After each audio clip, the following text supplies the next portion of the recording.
Welcome to a very special video. Today we're going to find out which is actually better. And it's something that's been plaguing a lot of my viewers here. One gold sovereign or two fractional gold coins. Well, stay tuned because I think the results might surprise you. Here we go.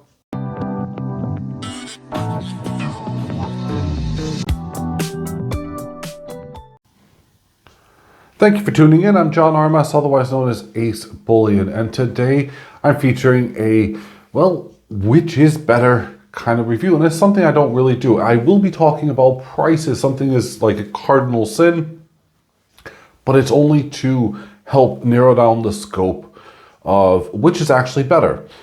Fractional pure gold, right? Or sovereigns, okay?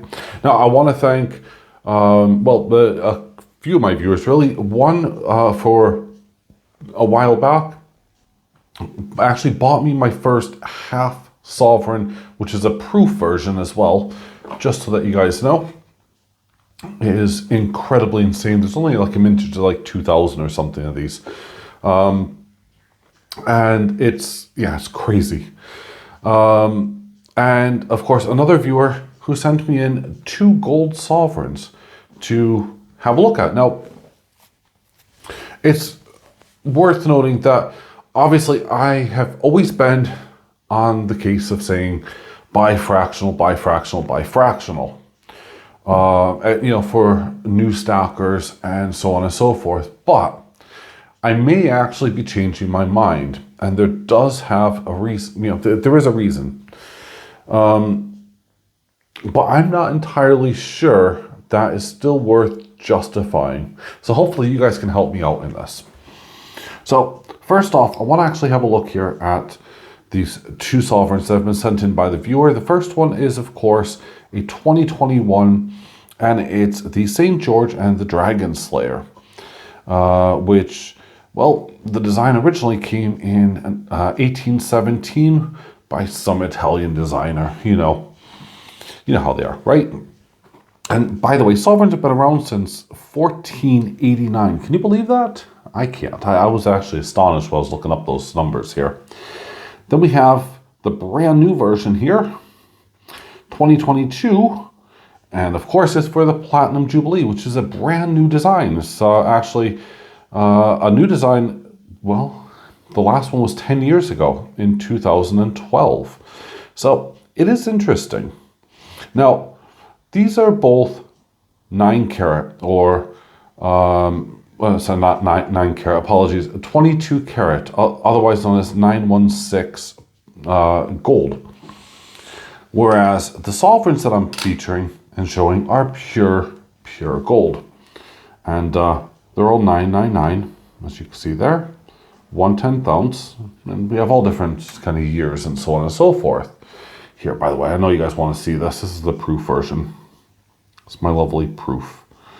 But anyway, yeah. So, which overall is better to collect for any stacker, really?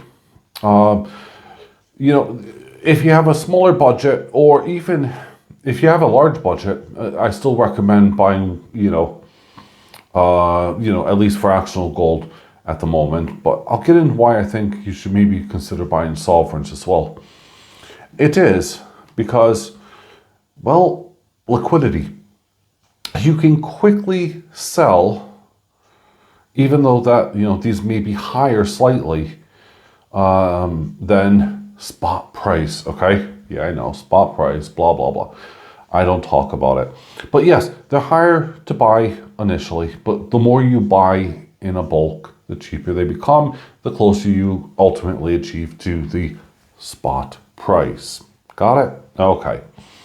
But even if you're just buying one or two, for the purposes of this video, I've just had a look online, and I can buy one of these pure Britannias, brand new, okay, this year, for 169.96, whereas I can buy the gold sovereign, again this year, for 357 pounds. I have seen them up and I've seen them lower, higher and lower. Doesn't really, bother me. So I'm just going to use those figures here to kind of help guide you. And of course, to also make my point on this, because which ultimately is better? Well, as I mentioned before, there is a winner, but I'm not sure I like that result. And I know math doesn't lie, but I'm not sure I like the result. Yeah, I'm not going to give a spoiler yet. Actually, yes, I am. The gold sovereign wins. Now, as I said, I'll get into the math, but why the heck is a gold sovereign better? All right, well, quickly, a gold sovereign is made up of 7.322 grams of gold, whereas a 1/10 here, Britannia or whatever, is made of 3.11 grams of gold. So that means that you need about 2 of these here to make up 1 gold sovereign. So that's fine. If you have 2 of those, you get 6.22 grams of gold versus your 7.322 grams, right? Groovy. Yes, I said groovy for some of my viewers. Well, essentially, as I said, you're getting 357 pounds for sovereign, 169.96. Well, let's call it 170 just for the minute here. So 2 of these here are going to equal 340 pounds versus 357 for the sovereigns. So 340 for 2, yeah, and 357 for 1. And you're getting nearly the same amount in gold. Well, actually, it turns out that the gold sovereign, you're actually making 1.1029 grams of gold for every 2 of these. So what does that mean? Well, if you buy 100 sovereigns, then, well, you're going to have about 25 grams of gold. Yeah, that's 25 grams of gold more. But let's actually work it into the equation here for a minute. Let's take an ounce. Let's bring it down to realistic terms. So you need 5 gold sovereigns here for 1 ounce. You need 10 of these Britannias, the 1/10 Britannias for an ounce. The 1/10 Britannias come to 1,699 pounds and 60 pence. Yep, bonus. Whereas the Britannias come to 1,785 pounds. A little bit higher, 85 pounds and 40 pence to be exact. Now see, you're thinking automatically, gold sovereigns win, yes, because, fractional gold wins because the gold sovereigns are 85 pounds and 40 pence more expensive. But wait, I told you earlier that there was a gram. You need 5 of them, obviously, to win. So you get in 5.51 grams of gold, of pure gold, or whatever, in this for 85 pounds and 40 pence. So if you take away,